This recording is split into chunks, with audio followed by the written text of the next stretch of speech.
What up, nerds? Shaboy! I'm Jared, and this is Changelog News for the week of Monday, March 25th, 2024.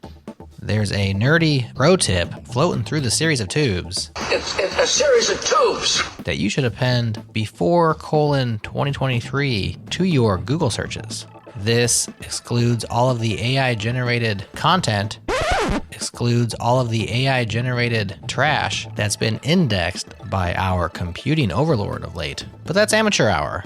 True pros append after :2024 to our searches. Do you want to know who wins the upcoming election? Give it a goog. Okay, let's get into the news. Redis adopts dual source available licensing. Another open source project bites the dust. Here's their explainer. Quote, the success of Redis has created a unique set of challenges. Redis has been sponsoring the bulk of development alongside a dynamic community of developers eager to contribute. However, the majority of Redis's commercial sales are channeled through the largest cloud service providers, who commoditize Redis's investment and its open source community.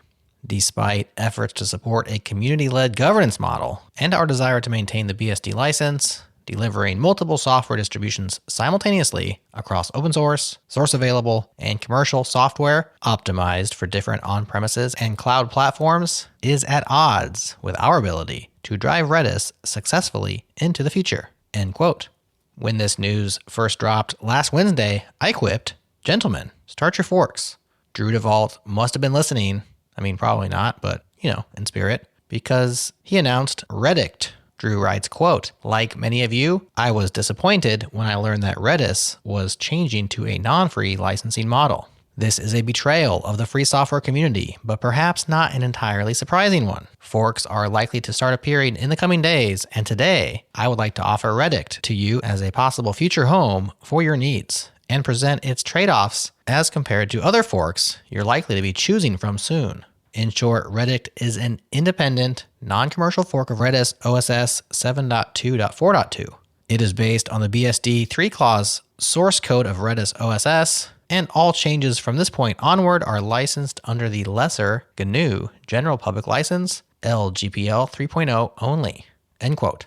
Interestingly, Microsoft also announced Garnet, a Redis client-compatible cache store, just 2 days prior to the Redis relicensing. Fortuitous timing, or did they know something? We need community-built software. In the wake of this latest open source rug pull, Matthew Miller, Fedora project leader at Red Hat, made a great point on Mastodon that I think is worth quoting in full. Quote, the Redis thing underscores a key point. Open source is not enough. We need community-built software. Free and open source licenses are just one aspect of that. If a company requires you to assign copyright or equivalent relicensing rights in an asymmetrical way, they will inevitably, eventually, decide to take that option once they want to cash in on the goodwill you've built for them, let alone the code. End quote. This sparked a quality discussion which you can follow in the replies to his post.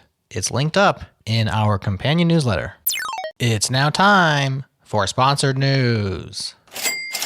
PostCon 24 is the event for API enthusiasts.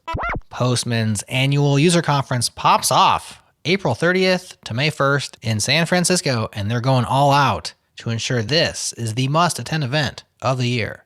You'll level up your skills with hands-on workshops. You'll hear from experts on how they bring APIs into the future. You'll be the first to know about new Postman features. You'll help shape the future of Postman by meeting with product leaders. You'll network and connect with tech leaders from OpenAI, Heroku, and more. And to top it all off, they're throwing an absolutely amazing after party. You'll meet at SF's tallest sky bar for cocktails, dinner, and 360-degree views of the city and the bay, then stroll to nearby August Hall to enjoy drinks, a private bowling alley, and a live performance by multi-platinum recording artist T-Pain. How cool is that? Register now using the link in the show notes before it's too late, and have a blast at PostCon. Thank you to Postman for sponsoring Changelog News. DuckDB as the new JQ. Paul Gross makes the case that DuckDB, which is like a SQLite geared towards data applications, because it can natively read and parse JSON as a database table, is better than JQ for exploring documents. I tend to agree that SQL is easier to reason about than JQ's search syntax, which I use just infrequently enough to have to ask ChatGPT every single time. I'm a programmer and I'm stupid. Anton Zhiyanov has been getting paid to code for 15 years despite being, in his own words, pretty dumb. Quote, I haven't been diagnosed with any specific medical condition, but my mental capacity is very limited. I find even easier leak code problems challenging. Reading about a basic consensus algorithm makes my head explode. I can't really follow complex dependencies in a codebase. I can't learn a fancy language like Rust. I tried, but honestly, it's too much. I hate microservices and modern front ends because there are so many moving parts, I can't keep track of them all. End quote. So what does he do about it? Here's where things get interesting. Quote, I use the simplest mainstream language available, Go, and very basic Python. I write simple, though sometimes verbose, code that is easy to understand and maintain. I avoid deep abstractions and always choose composition over inheritance or mix-ins. I only use generics when absolutely necessary. I prefer flat data structures whenever possible. End quote. He goes on, but you get the drift. Anton keeps things incredibly simple. But wait, that's not dumb. That's smart. Which means he's dismantled his own premise, which might be dumb? I don't know. I need a break. The one about the web developer job market.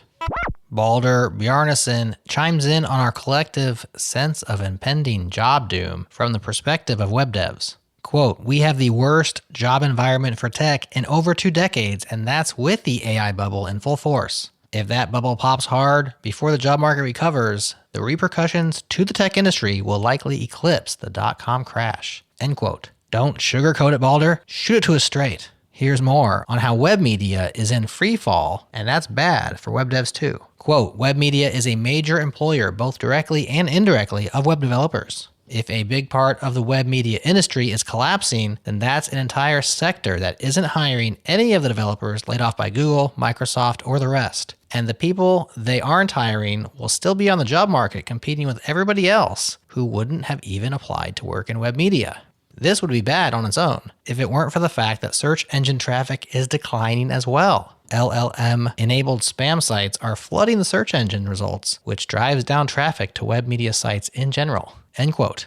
It's mostly more bad news from here. This one sums up his stance. Quote, it's reasonable to expect that the job market is unlikely to ever fully bounce back due to the collapse of web media alone. It's also reasonable to expect that the job market might take another sharp turn to the worse because the AI bubble will run its course eventually. It doesn't matter whether it's a genuine innovation or an overblown yarn ball of dysfunction and wishful thinking, bubbles end eventually. Both finding a job and hiring for web development will likely only get harder. End quote. There is a section called So What Should I Do that I recommend all web developers at least take a look at. One sentiment that I will heartily echo here, this is probably as good a time as any to start a business.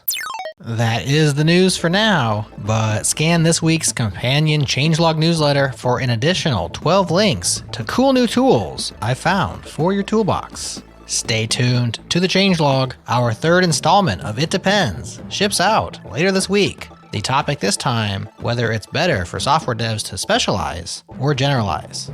Have a great week. Leave us a 5-star review if you dig it. And I'll talk to you again real soon.